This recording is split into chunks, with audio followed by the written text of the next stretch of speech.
বাবরি মসজিদের ওপরে যে লোকটা প্রথম হাম্বার মেরেছে, প্রথম সাবলটা যে মেরেছিল, তার নাম হচ্ছে বলবীর সিং। আল্লাহ কিন্তু তাকে ঈমান দান করেছেন, জোরে বলুন সুবহানাল্লাহ। এর পেছনে একটা ব্যাকগ্রাউন্ড আছে। কি আছে? বড় ব্যাকগ্রাউন্ড আছে। আমি আলেমটার নাম নেব না, যেহেতু ইউটিউবে রেকর্ডিং হচ্ছে।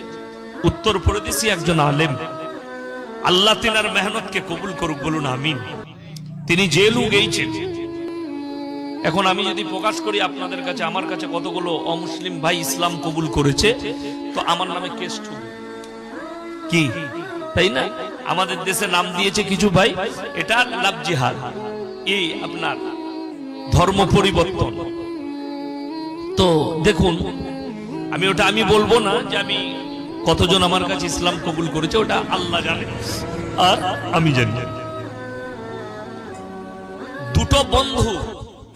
দু বন্ধু মিলে কি করেছে? বাবরি মসজিদ ভেঙেছে। বলবীর সিং এর কালকে হিস্ট্রিটা আমি বার করেছিলাম মোবাইলে।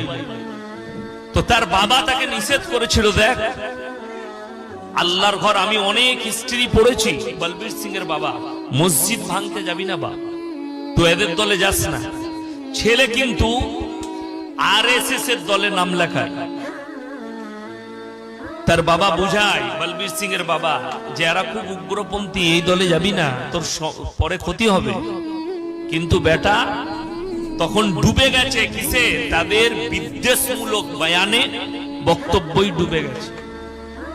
প্রথম হামপার চালিয়েছে, ভেঙেছে।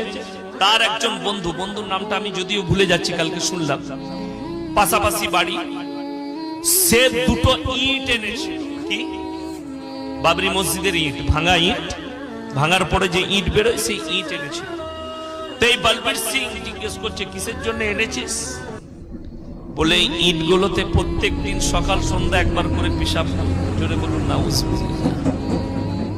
দেখুন, আল্লাহর কুদরত ছাড়া কিছুই হতে পারে না। এই ছেলেটা পেশাবও করতে লাগলো।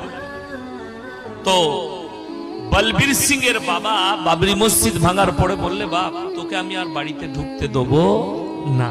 তার বাবা কিন্তু ঢুকতে দেয়নি, থেকে বাড়িতে চলে যায়, তো অন্য কোথাও থাক। এই ছেলেটা বলবীর সিং বাইরে কোনো কানপুর ফানপুর কোন এলাকায় দিল্লিতে ছিল। তো এর কাছে খবর গেল যে তোর বাবা মারা গেছে। এর বাবা বলেছিল, আমার আন্তিক সংস্কার করার জন্য আমার ছেলে যেন আমাকে আগুন না দেয় এবং